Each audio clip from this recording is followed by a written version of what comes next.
오늘 성경 본문은 마태복음 11장 1절부터 8절 말씀입니다.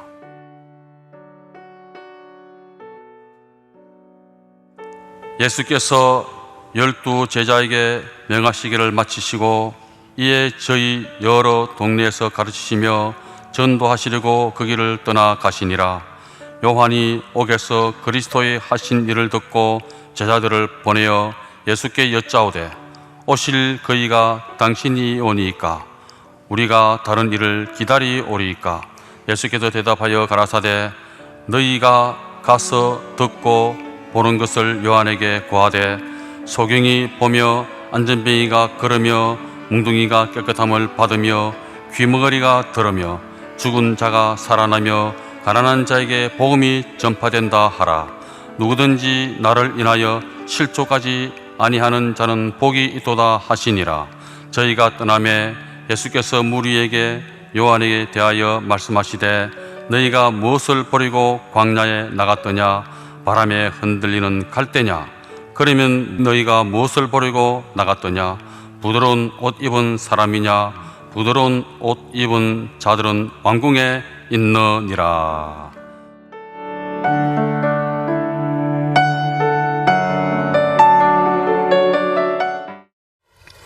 누구든지 나를 인하여 실족하지 아니하는 자는 복이 있도다. 이 말씀은 예수님이 친히 하신 말씀입니다.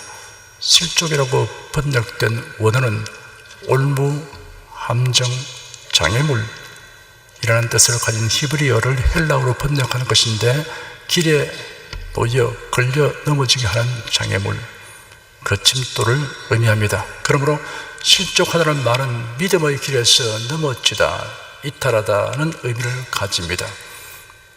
신앙생활을 섬기는 경주로 비유하고 있습니다. 신앙생활의 경주는 장애물 경주와 흡사합니다. 넘어지게 하는 장물이 많이 있습니다. 방심하면 걸려 넘어집니다. 실족하게 하는 일이 없을 수는 없다라고 예수님이 말씀하셨습니다. 그런데 놀랍게도 예수께서 누구든지 나를 인하여 실족하지 아니하는 자는 복이 있도다라는 말씀을 하셨습니다. 과연 예수님으로 인하여 실족하는 사람이 있을까라는 생각을 하게 됐지만 사실은 그런 분들이 상당수 있습니다. 실족하게 하는 사람들로 인하여 실족하게 되는 경우는 양쪽에 모두 문제가 있습니다. 그러나 예수님으로 인하여 실족하게 되는 경우는 실족하는 그 사람에게 문제가 있습니다. 오늘은 예수님으로 인하여 실족하는 사람들에 관하여 말씀해 드리겠습니다. 첫째는 예수님으로 인하여 실족하는 사람은 예수님에 대한 지식과 믿음이 성령대로가 아니기 때문입니다. 누구든지 나를 인하여 실족하지 아니한 자는 복이 있도다. 이 말씀은 예수님이 세례 요한의 제자들로부터 오실 그이가 당신입니까? 우리가 다른 일을 기다려야 합니까? 라는 질문을 받고 하신 말씀입니다. 세례 요한은 헤롯 왕을 책망한 까닭에 붙잡혀 투옥되었습니다.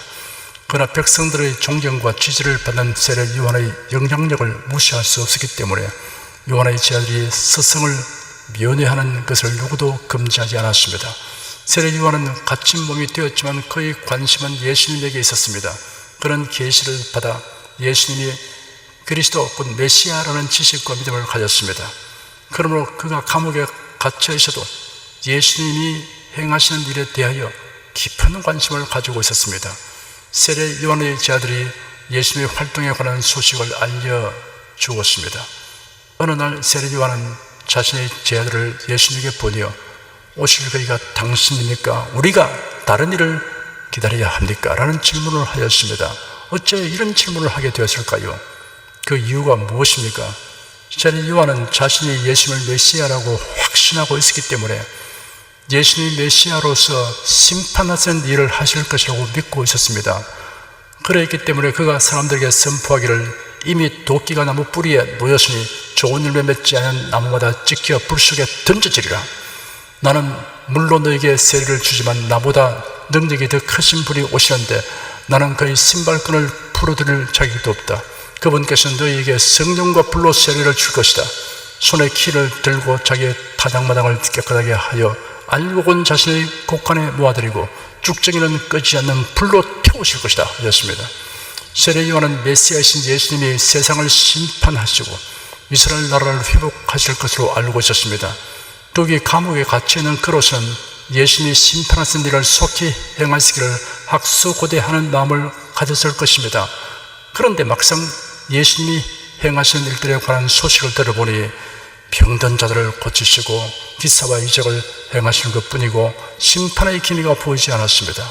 그러니 메시아가 아직 오시지 아니한 것이 아닌가라는 생각을 하게 되었기 때문에 오실 그이가 당신입니까? 우리가 다른 일을 기다려야 합니까? 라는 질문을 하였습니다.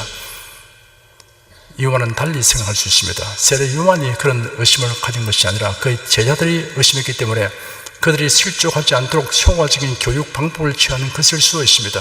그의 제자들이 예수님을 메시아로 확신할 수 있도록 하기 위하여 예수님에게 직접 질문을 던져 대답을 얻도록 한 것입니다. 혹은 세례 요한과 제자들이 모두 의심을 가지게 된 경우도 배제할 수 없습니다. 어쨌든 세례 요한의 보냄을 받은 제자들이 예수님으로 가서 오실 그이가 당신입니까? 우리가 다른 일을 기다려야 합니까? 라고 질문하였습니다. 예수께서 대답하시기를 너희가 가서 듣고 보는 것을 요한에게 구하되 소경이 보며 안전병이가 걸으며 문둥이가 깨끗함을 바라며 귀머거리가 들으며 죽은 자가 살아나며 가난한 자에게 복음이 전파된다 하라. 누구든지 나를 내어 실족하지 아니하는 자는 복이도다 하였습니다. 세례 요한의 제자들은 예수님이 가르치는 말씀을 들었고 그가 병든 자들을 고치시고 기적과 이사를 행하시는 것도 목격하였습니다. 예수님은 세례 요한의 제자들에게 그들이 듣고 보는 것을 요한에게 가서 알리라고 말씀하셨습니다. 예수님이 세상에 오신 목적은 치유하는 일과 죄사함 받는 복음을 전파하시는 것임을 밝히셨습니다. 죄인들의 죄를 대속하시려고 초림하신 예수님과 장차 세상을 심판하시려고 재림하실 예수님은 동일한 분이십니다. 세례 요한은 그리스도의 초림과 재림이란 두 사건 사이의 시간적 간격을 알지 못했던 것입니다. 자신이 바라고 이해하는 대로의 예수 그리스도를 원하는 사람은 믿음의 길에서 실족한 일이 생깁니다. 예루살렘에서 교회 설립이 된 이후로 지금까지 성경에 게시된 대로의 예수 그리스도가 아닌 다른 예수 그리스도를 전파하는 자들에 의하여 많은 사람들이 미혹되고 실족하였습니다. 이단에 미혹되어 실족하는 신자를 보면 안타까운 마음을 가지게 되는 한편 기이한 느낌을 갖게 됩니다. 진리의 말씀에 대한 지식을 팔았을 뿐 아니라 이단들의 정치에 관한 가르침을 수없이 듣고서도 미혹에 빠지는 자들은 하나님의 택하심을 받지 못한 자가 아닌가 하는 생각이 듭니다. 부모의 교훈보다 나쁜 사람이나 친구의 말에 솔깃하여 가출하는 자식처럼 늘 전하여 주는 진리의 말씀보다 이단들의 감언 이설과 교활한 가르침에 솔깃하여 끌려가는 신자가 있습니다. 사도 바울은 고린도 교인들을 향해 책망하고 경계하기를 만일 누가 가서 우리의 전파하지 아니한 다른 예수를 전파하거나 혹 너희의 받지 않은 다른 영을 받게 하거나 혹 너희의 받지 않은 다른 복음을 받게 할 때는 너희가 잘 용납하는구나 하였습니다. 실족한 자들을 향한 안타까움과 미혹하는 자들에 대한 거룩한 분노를 품은 말씀입니다. 다른 예수란 예수님의 제자들이 전파하는 예수님과는 다르게 알려진 왜곡된 예수를 지칭하는 것입니다. 그 종류는 여러 가지입니다. 첫째, 예수님을 역사상 실존 인물이 아니고 신화와 전설에 속하는 인물이라고 말하는 이들이 있습니다. 많은 사람에게 널리 알려지고 감화를 줄 수 있다면 전설적 인물이든 실존 인물이든 문제될 것 없다고 말하기도 합니다. 당군 신화에 나오는 당군은 실존 인물이 아닙니다. 신화에 나오는 그대로의 실존 인물이라고 한다면 우리 민족은 곰의 새끼들이라는 말이 됩니다. 그래도 좋다고 하는 사람을 어찌할 도리가 없습니다. 우연히 단백질의 합성으로 생겨난 단세포 아메바에서 진화가 거듭되어 원숭이가 되고 원숭이가 진화되어 사람이 되었다고 믿는 자를 또 있으니 아메바의 후손이나 원숭이 후손보다 곰의 후손이 더 낫다고 생각할지 모를 일입니다. 예수님은 지금으로부터 2000년 전에 동정녀 마리아의 몸에 성령으로 잉태되어 사람으로 오신 하나님의 독생자이십니다. 신약 성경 복음서에 기록된 대로 마리아의 잉태는 초자연적이나 출산은 정상적이었습니다. 예수님은 33년간 이 땅에서 활동하셨습니다. 이러한 사실을 부정하거나 왜곡되게 가르치는 자가 말하는 예수는 성경대로가 아닌 다른 예수입니다. 둘째, 예수님을 역사상 실존 인물이라고 인정하면서도 다만 종교적으로 걸출한 위인일 따름이지 하나님의 독생자는 아니다라고 말하는 이들이 있습니다. 예수님을 공자, 석가, 소크라테스와 같은 성인 군자 중에 속하는 위대한 인물로서 추앙할 만하다고 말합니다. 삼위일체이신 하나님의 존재 양식을 알지 못하는 사람들로서는 그 이상의 생각을 하는 것이 불가능합니다. 하나님은 성부, 성자, 성령 삼위이시며 또한 하나이십니다. 삼위일체를 세상의 사물로서는 설명할 수 없습니다. 세상의 사물은 모두 피조물입니다. 피조물과 창조주의 존재 양식이 다르기 때문입니다. 우리는 삼위일체이신 하나님을 성경의 계시를 통해 알 뿐입니다. 예수님은 성자 하나님이십니다. 아버지 하나님의 보내심을 받아 세상에 오셨습니다. 요한복음 1장에 기록되기를 태초에 말씀이 계시니라. 이 말씀이 하나님과 함께 계셨으니 이 말씀은 곧 하나님이시니라. 그가 태초에 하나님과 함께 계셨고 만물이 그로 말미암아 지은 바 되었으니 지은 것이 하나도 그가 없이는 된 것이 없느니라. 말씀이 육신이 되어 우리 가운데 거하심에 우리가 그 영광을 보니 아버지의 독생자의 영광이요 은혜와 진리가 충만하더라. 본래 하나님을 본 사람이 없어되 아버지 품속에 있는 독생하신 하나님이 나타내시느니라 하였습니다. 하루는 유대인들이 예수님을 애워싸고 말하기를 당신이 언제까지나 우리 마음을 의심하게 하려 합니까? 당신이 그리스도라면 우리에게 분명히 말하시오 하였습니다. 예수께서 대답하시기를 내가 내게 말하였으나 너희가 믿지 아니하였다. 내가 내 아버지의 이름으로 행하는 이 일들이 나에 대하여 증언하고 있으나 너희가 믿지 아니하니 이는 너희가 내 양들이 아니기 때문이다 하였습니다. 그리고 이어서 말씀하셨습니다. 내 양은 내 목소리를 들으며 나는 그들을 알고 그들은 나를 따른다. 내가 그들에게 영생을 주니 그들은 영원히 멸망하지 아니할 것이며 또 아무도 그들을 내 손에서 빼앗아갈 수 없을 것이다. 그들을 내게 주신 내 아버지는 만유보다 크시니 아무도 아버지의 손에서 빼앗을 수 없다. 그리고는 나와 아버지는 하나이다 하였습니다. 이 말을 듣고 유대인들이 예수님을 치려고 도를 들었습니다. 예수님을 단지 보통 사람보다 월등하게 뛰어난 사람 정도로 알고 있는 자들은 예수님을 하나님이시다라고 말하는 사람에 대하여 거부감을 가질 것입니다. 예수님을 돌로 치려고 한 당시의 유대인들처럼 행동하지는 않을지라도 무식하게 보거나 광신자로 여기려고 할 것입니다. 이러한 사람들이 인식하고 있는 예수는 성경대로가 아닌 다른 예수입니다. 셋째, 예수님은 실제로 육신을 가지신 것이 아니고 하나님께서 사람들에게 환상을 보게 하신 것이다 라고 말하는 사람들이 있습니다. 그래서 그리스도와 예수를 분리해서 말합니다. 그리스도께서 세례받았을 인간 예수님 위에 강림하셨다가 십자가 고난을 받기 전에 그를 떠나가셨다고 가르칩니다. 이러한 사상은 영은 선하나 물질은 악하다는 헬라 사상과 관련이 있습니다. 이들은 그리스도께서 악한 물질인 육체를 가지셨다는 것은 도저히 있을 수 없는 일이라고 주장합니다. 그러므로 사람들이 예수님에게서 그리스도의 환상을 보았을 따름이라고 하고 혹은 예수님이 십자가 고난을 받으시기 전에 그리스도는 그를 떠나셨다고 주장하는 것입니다. 영은 선하나 물질은 악하다는 전제 자체가 잘못된 것입니다. 천지 창조 기사에 보면 하나님께서 만물을 창조하시고 하나님의 보시기에 좋았더라 라고 기록되어 있습니다. 여섯째 날에 하나님이 사람을 흙으로 만드시고 그의 생기를 불어넣으셨습니다. 이로써 창조하신 일을 마치셨습니다. 하나님이 그 지으신 모든 것을 보시니 보시기에 심히 좋았더라 라고 기록되어 있습니다. 물질은 나쁘다라고 말하지 않았습니다. 좋았더라고 했습니다. 예수 그리스도는 실제로 우리와 같은 육신을 가지시고 사셨습니다. 그래야 배고픔을 느끼셨습니다. 고나여 주무셨습니다. 울기도 하셨습니다. 고통을 느끼셨습니다. 예수는 십자가에 못 박히게 될 순간이 목전에 닥쳐오고 있는 시간에 겟세마네 동산에서 제자들에게 말씀하시기를 내 마음이 심히 고민하여 죽게 되었으니 너는 여기 머물러 나와 함께 깨어있으라 하였습니다. 그러고는 거기서 조금 나아가서 얼굴을 땅에 대시고 엎드려 내 아버지여 만일 할만하시거든 이 잔을 내게서 지나가게 하옵소서. 그러나 나의 원대로 마옵시고 아버지의 원대로 하옵소서라고 기도하였습니다.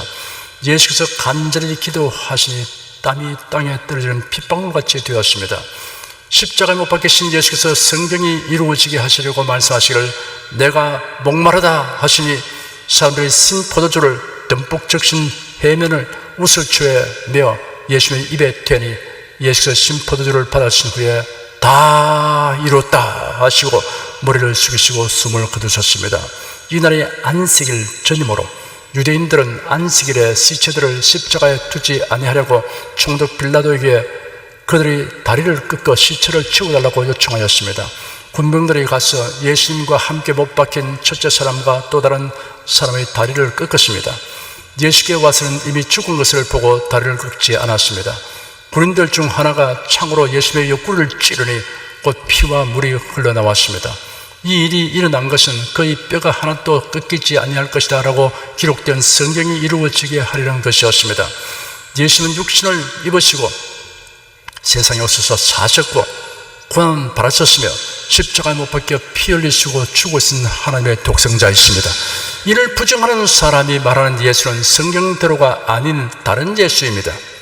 넷째, 예수님이 못 박혀 죽으신 것은 사실이지만 부활하지는 않았다고 주장하는 사람들이 있습니다. 예수님이 완전히 죽으신 것이 아니라 가사 상태에 있다가 살아나서 무덤을 탈출한 것이라고 말하는 자들이 있습니다. 여러분, 그것이 가능하리라고 생각합니까? 예수님은 밤새도록 끌려다니며 참혹하게 심은 받았었습니다. 머리에 가시관이 씌어진 채 칼대로 맞았습니다. 아무것도 먹지 못한 상태에서 십자가를 지고 채찍에 맞으면서 골고다 언덕을 오르셨습니다. 12갈래 난 채찍 끝에는 쇠붙이나 짐승의 뼈 같은 것이 달려 있습니다. 이 채찍을 들어서 치면 등과 허리에 바꾸랑처럼 파였었습니다. 피가 철철 흘렀습니다. 살점이 떨어져 나갔습니다. 손과 발이 십자가에 못 박혀 높이 매달렸습니다. 예수님이 죽은 것을 군병이 확인하고 옆구리를 총으로 찔렀습니다. 물과 피를 다 쏟았었습니다. 시신을 성 앞으로 사고 굴로 된 무덤에 장사하였습니다. 무덤은 6주간 돌로 막아 놓았습니다. 그 앞에는 군병들이 지키고 있었습니다.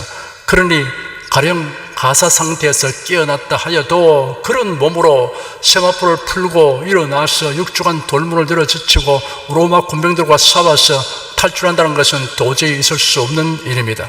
상상도 할 수 없는 일입니다. 제자들이 시신을 옮겨 숨겨놓고서 예수님이 부활했다는 허위 낭설을 퍼뜨리는 것이라고 주장하는 사람들이 있습니다. 사실 제자들은 두려움에 쌓여서 집안에 들어가 문을 닫아 걸고 있었습니다.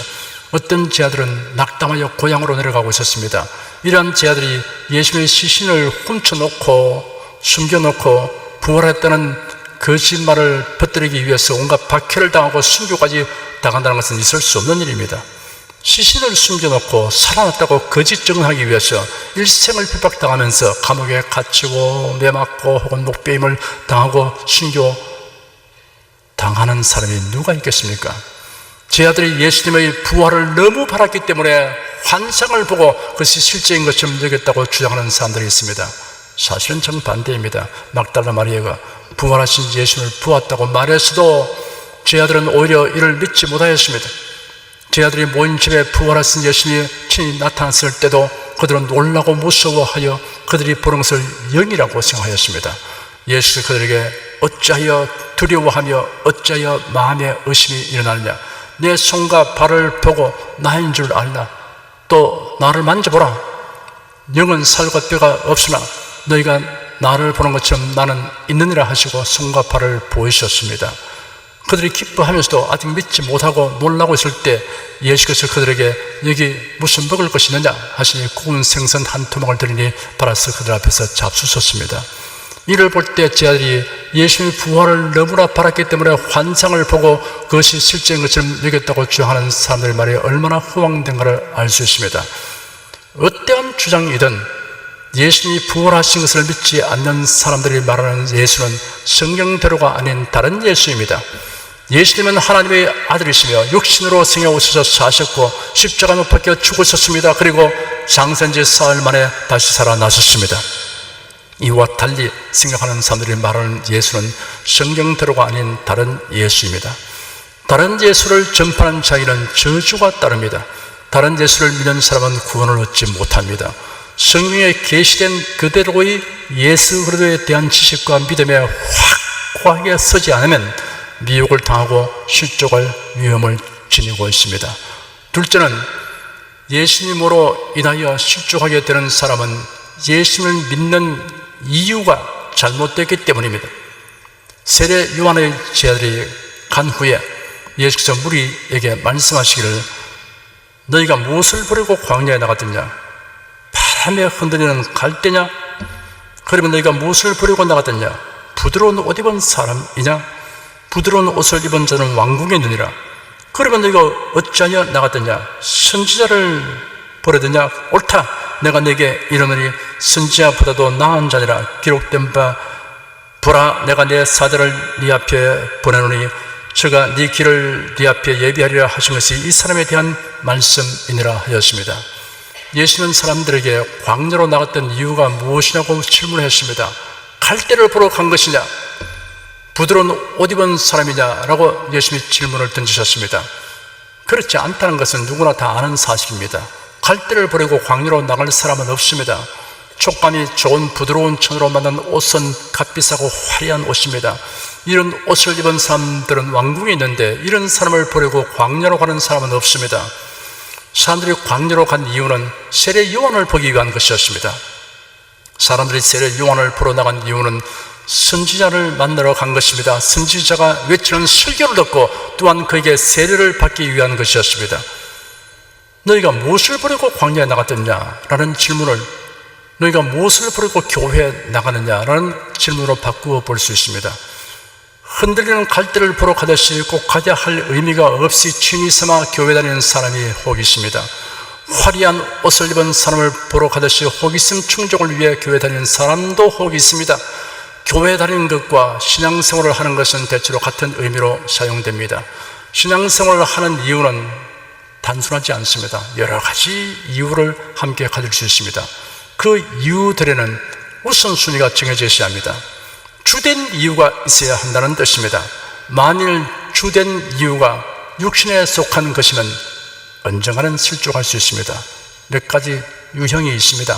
첫째, 현실 생활에서 자신이 기도하고 믿은 것과 다르게 일이 진행되거나 결과가 나오면 예수님을 믿어도 별 수 없다 하는 생각을 하여 믿음을 버립니다.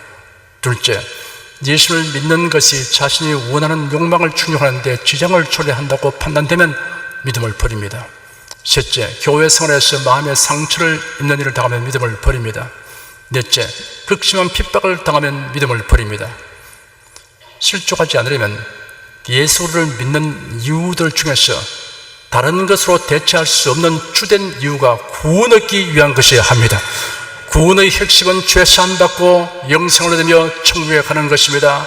죄사함받고 영생을 얻으며 천국에 들어가기 위한 것이 아니라면 구태여 예수를 믿을 이유가 없습니다. 다른 종교를 믿든지 무신론자로 살든지 하면 될 것입니다.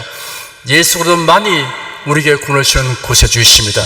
예수께서 말씀하시기를 내가 곧 길이요 진리요 생명이니 나로 말미암지 않고는 아버지께로 올 자가 없느니라 하였습니다. 사도 베드로가 성령에 충만하여 백성의 지도자들과 관원들을 향하여 외치기를 다른 이로서는 구원을 얻을 수 없나니 천하 인간의 구원을 얻을 만한 다른 이름을 우리에게 주신 일이 없음이라 하였습니다.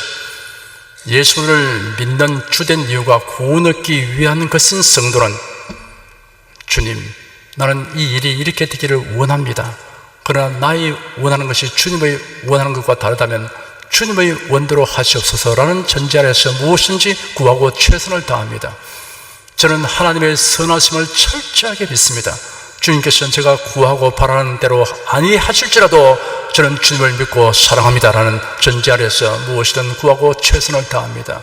사도 베드로는 성령의 감동하심을 입어 기록한 편지에 찬송하리로다 우리 주 예수 그리스도의 아버지 하나님이 그 많으신 긍휼대로 예수 그리스도의 죽은 자 가운데서 부활하심으로 말미암아 우리를 거듭나게 하사 산 소망이 있게 하시며 썩지 않고 더럽지 않고 쇠하지 않는 기업을 있게 하시나니 곧 너희를 위하여 하늘에 간직하신 것이라. 예수를 너희가 보지 못하였으나 사랑하는도다. 이제도 보지 못하나 믿고 말할 수 없는 영광스러운 즐거움으로 기뻐하니 믿음의 결국 곧 영혼의 구원을 받음이라 하셨습니다. 히브리서에는 기록되기를 우리가 이같이 큰 구원을 등한히 이기면 어찌 피하리요. 이 구원은 처음에 주로 말씀하신 바요 들은 자들이 우리에게 확정한 바니 하나님도 표적들과 기사들과 여러 가지 능력과 및 자기 뜻을 따라 성령을 나눠주신 것으로서 저희와 함께 증거하시느니라 하였습니다. 사람에게 구원 얻는 것보다 더 중대한 것은 없습니다. 예수를 떠나시는 구원이 없습니다. 영혼 구원이 예수를 믿는 우선되고 주된 이유인 성도들에게는 예수님으로 인하여 실족한 일이 결코 없습니다. 이 설교를 들으신 사랑하는 여러분은 누구든지 나를 인하여 실족하지 아니하는 자는 복이도다 하신 예수님의 말씀에 아멘으로 화답하시기를 축원합니다. 기도하겠습니다. 흔한 사람들이 교회 출석하고 봉사도 하고 여러 가지 활동에도 참여하다가 떠나가 버립니다. 자기가 그리스도인이라고 어디 간지 자기 소개를 하고서도 그리스도를 떠나가 버립니다. 왜 이렇게 실족하는 일이 있는가에 대해서 예수님이 이렇게 분명히 우리에게 말씀해 주셔서 감사합니다. 주 하나님, 성경대로의 그리스도가 아니고 성경에 계시는 그대로의 예수님이 아니고 자기들이 원하는 모양의, 자기들이 이해하고 자기들이 바라는 대로의 예수 그리스도에 대한 것을 설정해 놓고 이를 믿는 사람들은 사실은 구원이 없다는 사실을 말씀하셨습니다. 주 하나님, 우리 온 소리 절대로 미혹당하지 않게 도와주시옵시고 많은 사람이 추종하더라도 그리고 혹은 또 훌륭한 사람이 말한다 하더라도 성경에 계시된 예수가 아닌 것을 전하는 사람은 미혹하는 자라고 간주하게 하여 주시옵시고 귀를 기울이지 않게 하여 주시옵소서. 우리가 예수를 믿는 많은 이유들을 가지고 있는데 그 중에 가장 핵심적이고 제1이 되는 우선되는 이유가 바로 예수를 믿고 영혼 구원을 받는 데 있게 하신 것을 감사합니다. 이것을 이 큰 구원이라고 불렀습니다. 이 큰 구원에 비하면 여타의 것들은 다 아주 사소한 것에 불과한 알게 도와주시옵시고 어떤 상에 놓이든지 나는 구원 얻었다는 이 사실을 가지고서 얼마든지 극복하고 또 즐기며 살아가는 성도가 되게 하여 주시옵소서. 그러나 어떤 일이 우리에게 닥쳐도 조금도 마음에 동조가 없고 실족한 일이 결코 일하지 않게 하여 주기를 간절히 원합니다. 우리 은혜와 진리의 온 성도가 이 같은 믿음을 가지고서 날마다 천성에서 나아가는 생활이 되게 하여 주시옵시고 모두 다 주의 영광스러운 나라에서 주님을 찬양하는 성도가 되게 하여 주시옵소서. 예수 그리스도의 이름으로 기도드립니다. 아멘.